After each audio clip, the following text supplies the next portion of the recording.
Merci, Monsieur le Président. Madame la Ministre, Madame la Présidente de la Commission, chère Catherine, Monsieur le rapporteur, cher Claude, la réforme de notre système de santé doit permettre de concilier deux exigences majeures. Un accès équitable à des soins de qualité dans un contexte de tension budgétaire extrême. Si les crédits dévolus à la mission santé demeurent inchangés par rapport à l'exercice budgétaire précédent, il n'en reste pas moins que cette stabilisation globale des crédits cache des évolutions contrastées selon les programmes. Ainsi, les crédits alloués au programme 204, Prévention, sécurité sanitaire et offre de soins, vont connaître une baisse de 25% entre 2014 et 2015.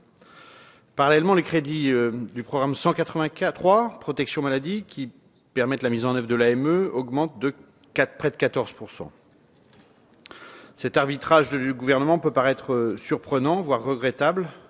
En effet, les crédits du programme 204 constituent le socle de notre politique de santé publique.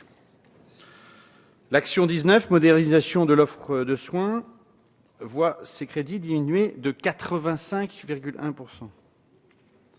Avec 154 millions d'euros en moins, cette action contribue plus à elle seule aux efforts d'économie que toutes les autres actions réunies. Et vous justifiez, Madame la Ministre, cette diminution par des transferts de charges vers l'assurance maladie, ce qui signifie en réalité que l'immense majorité de l'effort budgétaire de cette mission est un tour de passe-passe.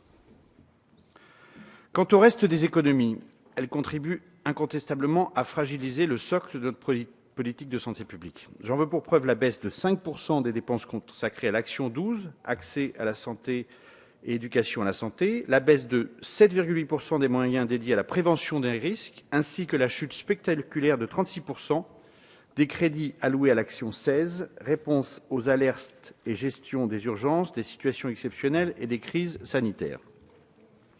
Ils sont pourtant indispensables pour garantir la sécurité sanitaire, ce qui est devenu, vous conviendrez, un impératif de santé publique sous l'effet conjugué des drames sanitaires et humains et de la demande constante de transparence de nos concitoyens. J'en viens au crédit du programme 183, Protection maladie. J'ai eu l'occasion, lors des travaux en commission élargie, de dire combien je regrettais que les débats sur l'AME soient l'occasion de la part de nos collègues, de la majorité ou de l'opposition, de propos que je trouve excessifs ou un peu lointains des réalités d'une société mondialisée.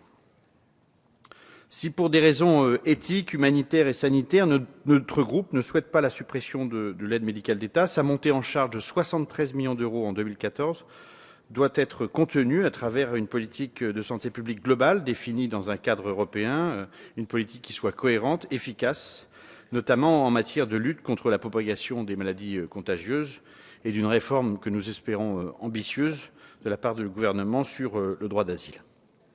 Pour autant, je vous le dis, Madame la Ministre, il n'est pas sérieux de considérer qu'il n'y a pas de sujet, alors même que les dépenses de l'AME ont augmenté en réalisation de 50% entre 2008 et 2014. J'ajoute que depuis la suppression de la fameuse franchise de 30 €, ce dispositif soulève également une question d'éthique vis-à-vis de nos compatriotes qui doivent eux-mêmes s'acquitter d'une franchise. Et nous avons d'ailleurs salué les mesures prises par le gouvernement dans le PLFSS pour les bénéficiaires de l'aide complémentaire santé. La mission santé traduit en définitive le manque d'ambition du gouvernement quant aux nécessaires réformes de notre système de santé publique. Notre groupe considère qu'il est urgent de s'attaquer enfin, alors vous me direz peut-être la grande loi, on appelle déjà une grande loi alors qu'on n'en connaît que peu de choses, de santé publique, s'attaquera à ces problèmes, les problèmes majeurs de notre pays qui sont la désertification médicale, le rapprochement entre le public et le privé, la carte hospitalière, la répartition territoriale équitable des établissements de santé, leur nécessaire modernisation, la sécurité sanitaire ou encore l'innovation et la recherche. Voilà, Monsieur le Président, dans le temps qui m'est imparti, je veux dire au gouvernement et à nos collègues qu'au vu de ces propos, le groupe UDI ne votera pas les crédits de cette mission. Je vous remercie. Merci, Monsieur Richard.